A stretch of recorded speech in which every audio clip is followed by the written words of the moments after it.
The following presentation is a delayed broadcast by means of videotape.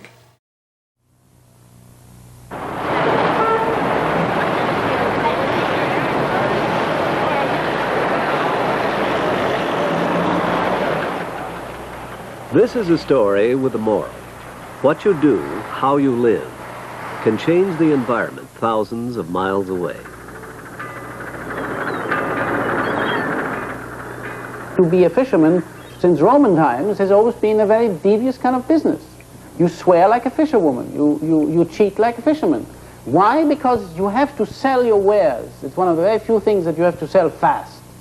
The FDA, the Food and Drug Administration regulations in ancient Rome, had one thing, that if you sold fish on the Roman fish market, you had to stand, and you were not allowed to sit. And the fish had to be so fresh that it was wet still out of the water. Now this was impossible. So people already were forced to cheat then. They hired hippies and university students like us to go around this Roman market. You can still see it. There's a fish market, which would go around and admire the fish on these various stalls. And in the hot sun, they sometimes would faint. And it so happened that the fishmongers had buckets of water to revive these poor guys. And in reviving the guys, of course, they wetted the fish. And this is how the fish was sold. Our story of fish and fishermen takes place in Peru.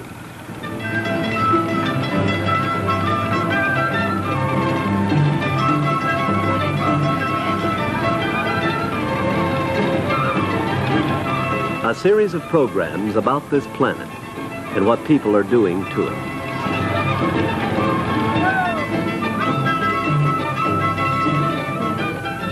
With Peter Blake, author of God's Own Junkyard. The number of fish in the sea is a symbol of infinite numbers, just like grains of sand on a beach or the stars in the sky. And if the number of fish is infinite, so must be the potential supply of food which can be harvested from the oceans, or so at least the reasoning would go. For example, it seems reasonable that a country such as Peru, with vast quantities of fish in our coastal waters, should not be among the nations whose population suffers from protein deficiency. But logic doesn't always conform to the true situation. In Peru, the true situation is a complex one, and one in which economic and technological development has threatened to bring unexpected environmental damage with it. In the early 1960s, Peru suddenly shot from number 19 among the fishing nations of the world to first place. And the catch consisted almost entirely of one species, the anchoveta, a small sardine-like creature which very few people eat. In the mid-1950s, the fishing industry of Peru was insignificant. By 1962, when these black and white films were made, the anchoveta catch reached nearly 6 million metric tons.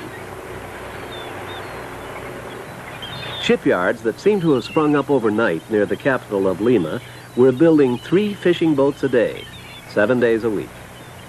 The ships were operated by Peruvians, but the money to fuel the industry had come from overseas, from Holland, France, West Germany, England, and the United States. The new fishing industry soon came into conflict with one of the country's older export industries, guano, the excrement of birds that feed mainly on the anchoveta. Since 1860, Peruvians had been collecting these bird droppings and exporting it as fertilizer. Now, the birds and the fishermen vied for the anchoveta.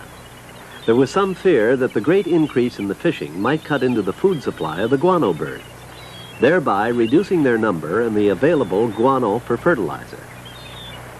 But in 1962, few people foresaw a serious threat to the survival of the anchoveta or to the ecological balance in the oceans off the coast of Peru.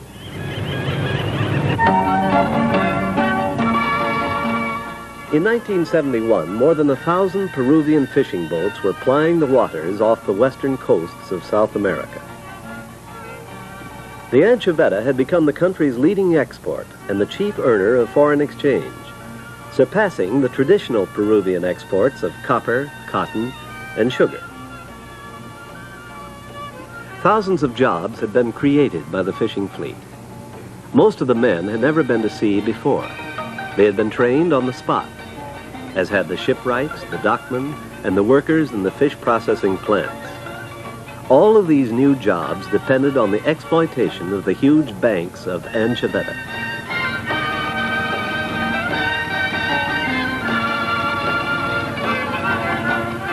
As time passed, the fishing vessels were equipped with bigger engines and more sophisticated gear. In the 50s, the fishermen had to locate the schools of fish by luck, or at best by an educated guess. Now, aerial reconnaissance and electronic devices were being used to locate the schools of fish. It became merely a matter of proceeding to the predetermined location and dropping the huge purse seine nets into the water.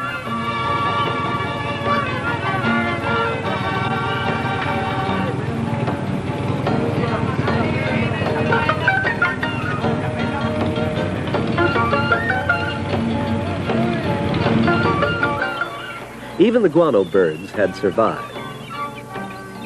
Despite a scare in the mid-60s due to a sudden change in the Humboldt Current, the guano fertilizer industry found it could coexist with the anchoveta fishing industry.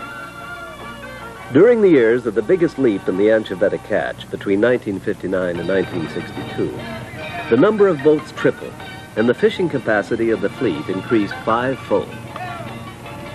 Much of the primary processing of the fish was now being done right on board ship. The handling of the huge catches became more and more a mechanized procedure. By 1967, 12 million metric tons of anchoveta were landed by these newly trained fishermen. Here was what appeared to be a classic example of a successful international assistance program in a developing nation. A local resource had been forged into a profitable industry that employed thousands of workers. Peru had increased its export potential and was therefore earning badly needed foreign exchange. And an end to protein malnutrition in Peru seemed to be in sight. All of these things depended on the anchoveta. We asked Enrique Martinez, the captain of one of the more modern fishing boats, how long he'd been a fisherman. I've been fishing in these waters more than 18 years. I've caught more anchovetas here than I have hairs on my head. Not only anchoveta, but tuna, bonito. But by the late 1960s, the potential capacity of the fleet was twice that of the actual catch. And it became evident that the unrestricted fishing had begun to deplete the stock of anchoveta. For the first time, there was some concern about the survival of the species. The anchoveta is today the world's largest catch. Peru has become the largest fishing nation in the world. But what is notable about it is that 98% of the catch is really one single species, the anchoveta. This reduced, of course, the fish stock. So today, biologists agree that one shouldn't really take more than 7.5 million tons out of this if we were to sustain the stock. And this is what the government is adjusting to. This in itself, of course, is a shock to a lot of people, not the least in the industry, because they looked upon these resources as more or less limitless, and that the catches could go much higher and be much bigger and constantly be growing the way we've been thinking in terms of other things we've been engaged in. And now, all of a sudden, faced with restrictions, it means that the government had to put in catch quotas. They had to introduce certain parts of the year when they shouldn't catch, particularly in the spawning period. The fish that is caught is generally, or should be, about 2 years old, but under the pressure of the catching, the fish size is all the time being going down. Captain Martinez isn't worried. Oh yes, a quota. We have had one for years. Even now we are fishing only 9 million tons, when we could easily catch 20 million. It's good, because we conserve the fish stock, but they won't be exterminated that quickly. You'll never exterminate them all. Perhaps it will lower the pressure a bit, but there'll always be anchoveta. In the shipyards of Callao, near the capital of Lima, the most advanced equipment is being used to construct modern fishing vessels. The anchoveta has brought prosperity to many Peruvians. More and better fishing boats are a symbol of this prosperity. Very few of the wooden boats of the 1950s are being built today. Although the capacity of the present Peruvian fleet is twice the actual catch, the anchoveta boats continue to be built. Of course, no one in Peru wants to see the end of the shipbuilding, an industry which brought work and profit to the country. But in the future, Peru may have to look to foreign customers for the fishing boats built in these shipyards. I would put it the other way around and say that I'm much more concerned about the fact that the present fleet that we have today for catching in the oceans is entirely adequate to double the catches. We don't need to build one single more ship. Still, we see that these, particularly Europe and the Soviet Union and Japan, are still increasing their fleets, and they have a number of ships under order, and we will see further expansion of the catching potential. To me, it is very obvious that we need some kind of international control of this. Ironically, only a few of the anchoveta go to the underfed of Peru. The vast majority, some 95% of the catch, is turned into fish meal, which will be fed to cattle, to pigs and chickens in Europe and the United States. The manufacturers of animal feed are, of course, able to pay better prices for the anchoveta than Peru's poor. And so the majority of Peru's vast protein wealth ends up as beef, pork, and poultry on the already protein-rich tables of Americans and Europeans. The United Nations, as well as individual countries, have supported projects aimed at enlarging the world's harvest of fish. The goal of the Freedom from Hunger campaign, for example, was to increase the amount of fish, and therefore the amount of protein, available to the undernourished in the developing world. This is perhaps where we have failed most badly, as you know. Having half the ocean catches moving into the feeding troughs of the well-fed world is certainly a poor result of that kind of program. And this is why I think we need far more drastic measures, and also an understanding that we have a responsibility. And a responsibility which is not only in terms of taking out the optimum, but also a responsibility in protecting this, because I think long before we reach the point where we can control the catches through quota and get them directed to the right channels, at the moment, as I see it, it looks as we're jeopardizing the whole existence of the ocean. We are not going to permit this to happen within the 200 miles of our territorial waters. We don't want another Mediterranean, which as far as fishing is concerned, is practically a dead sea.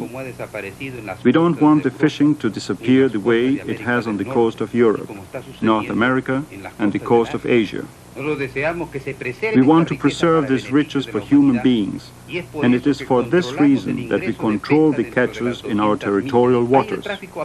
Those who want to may fish freely in our waters, but they must abide by our regulations. These regulations were the result of the work done at Peru's Marine Research Institute, established in 1960 in this Moorish palace. Here, some of the problems which would face the new Peruvian fishing industry were being systematically investigated. As early as 1959, the government of Peru asked the United Nations for technical assistance. The UN Food and Agriculture Organization sent experts from Canada, France, Holland, Norway, Portugal, and Yugoslavia to work at the institute. These oceanographers, marine biologists, technicians, and economists in turn, trained Peruvian personnel so that research could continue after the United Nations experts left.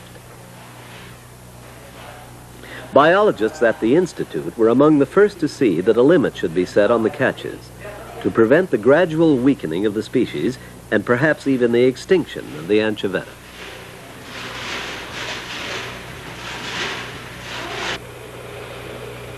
Once the fish are caught, they are delivered to the processing plants near the harbors of Callao and Chimbote. The anchoveta is not generally used as a fish for human consumption.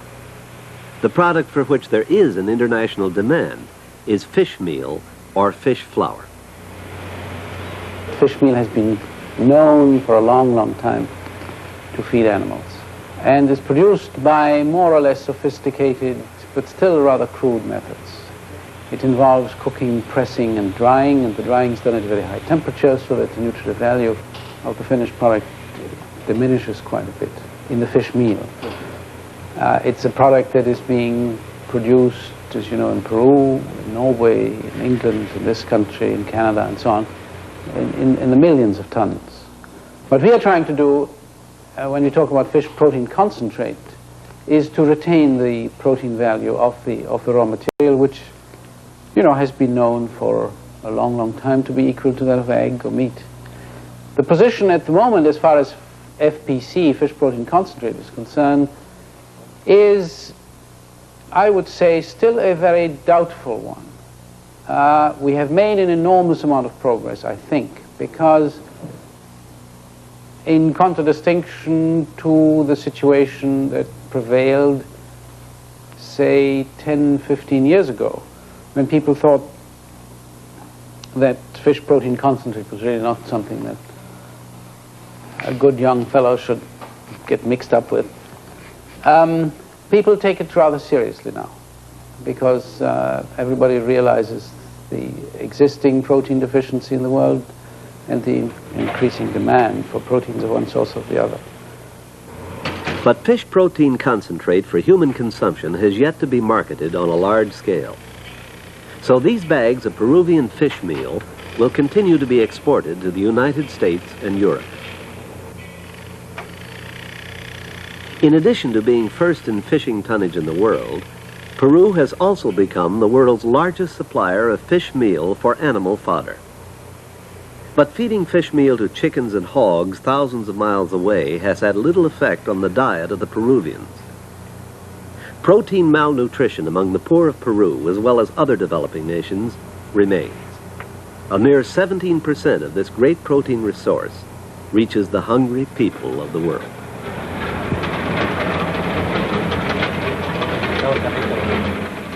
The whole Latin American continent is one of the most critical areas in terms of protein malnutrition. And this first-rate protein, placed into South America, would remove all protein malnutrition in South America. We then discover that we've reached the point now where half the ocean catches, and a persistently growing percentage of the ocean catches, are moving into manufacturing of meal and oil for the well-to-do. This is not only absurd, and as I said, it's an insult. One of the criticisms of the fish industry in Peru has been that the protein is going largely to the developed countries. Yes. Would you say this can be corrected? It can only be corrected when the developing countries, as we hope very much, can produce their own and can invent their own motivation why it should be used in their own country. We have developed here in this very lab a small village-type operation, which can be run by 2 people, and where the whole installation may only cost about $500, so that the surplus fish that is landed on the shores of some African country or in Chile or in San Salvador can be used by the fishing cooperative and processed in this way simply to keep it. They have to get involved. But you've also got to find a way to make it palatable.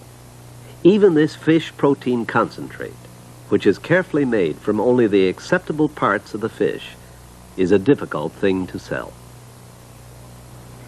At the moment, it is a fairly inert, uninteresting flour-like powder. And that is another one of its problems, because it had the functional properties, that is the water binding properties, the water swelling properties, the heat coagulation properties, the emulsifying properties of the product that we can produce today safely and is a very highly nutritious product. Those properties are very poor. They have to be improved because they have certain effects. They change the texture of your noodles, they change the texture of your tortillas, they change the texture of your bread if you exceed a certain proportion, and this has to be corrected. Simply because the material is highly nutritious is simply not good enough. We talk about providing wheat for India or rice for Indonesia or doing something of that kind, forgetting that no man can survive on merely rice and wheat. We talk about some people being rice eaters and others wheat eaters. Well, they might prefer this grain, but they could not survive and they would not maintain health merely on that basis. They need to supplement that with some protein. This is one of the great paradoxes of this country. Peru is first among the world's exporters of fish meal protein. It is worth repeating, first among the fish meal protein exporters. Yet in the consumption of protein, Peru ranks second lowest in the world. Truly an incredible paradox. It is for this reason that the revolutionary government of this country, determined to transform the structure of this country, has decided on a 5-year plan. A plan already in full execution to triple the fishing for human consumption in the next 5 years. This will increase the per capita consumption of fish and at the same time raise the average protein intake by Peruvians from the present 8 kilos to 12 kilos by 1975. I think the trouble is that people criticizing what has happened here are often labeled as stargazers or not recognizing economic realities. I think this is entirely a false picture, because we've been too much, not only in this instance, but I think in many areas of modern food production, we've been looking at the short-sighted gains and overlooked the long-range gains. And of course, if you're an old man and you invest in a company, you might be interested in the profit the next 5 years. But if you're not going to have any profit 10 years hence, or you're going to destroy the basis for your operation, you're better off if you have a lower profit, but look at it in the long-range perspective and perhaps have a safe operation going for not an eternity, at least for the next 100 years or the next 50 years. So I think we need to enter into a better analysis of short-range gains as against long-range gains. They may not jive. They may often be very conflicting. The little lowly anchovy is a parable of pollution in the ultimate sense of destroying the environment. Here you have a situation which is happening a long, long way away from where the mischief starts. That's to say, the fact that you want your broilers, your eggs, and so forth in the supermarket. And to acquire that, you have to almost eliminate a species of fish in the Pacific. It's this kind of thing, this long-range relationship, which in fact we have to pay so much more attention to than we've done up to now. Because we see what's happening around us. We might do something about our local problem. But if we don't look at the world at large and the environment at large, and the total ecosystem, that's to say the whole combination of the factors that go into the total environment, then we're going to produce effects a long way removed, as I say, from where the trouble starts, but in fact will eventually envelop us all. The ecosystem of the Pacific in this case, which is bound up with the fate of the little anchovy, and with the birds that come around after the anchovies, and the guano, the bird manure, which in fact was used very extensively to bring food to people. All these are all bound up together. And we've got to look at this picture as a total, and not as something where you're looking simply through a microscope and saying, ah, a little anchovy. Perhaps we need to take a new look at the ways we're depleting the oceans. Some nutritionists have suggested that the world needs a protein standard more than it needs a gold standard. And scientists are looking for new sources of protein in the oceans, but the very life of the oceans is threatened by pollution. For the moment, a way must be found to channel more of the available protein to the people who need it most.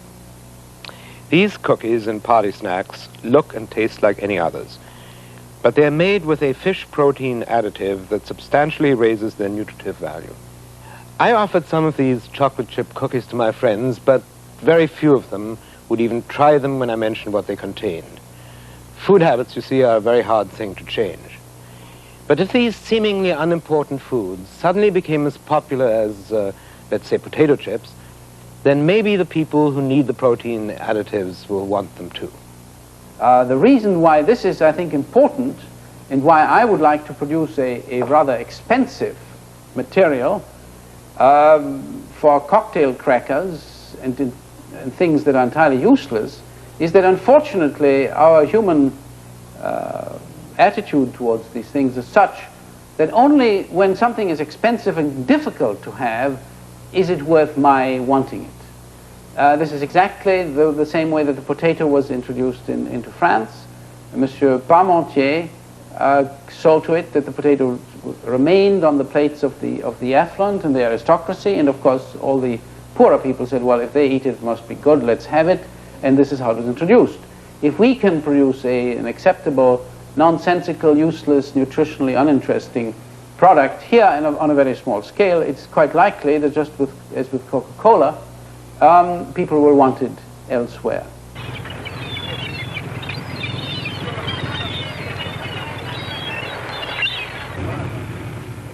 This was a story about fish and fishermen, and how what you eat can affect the environment of a country as far away as Peru.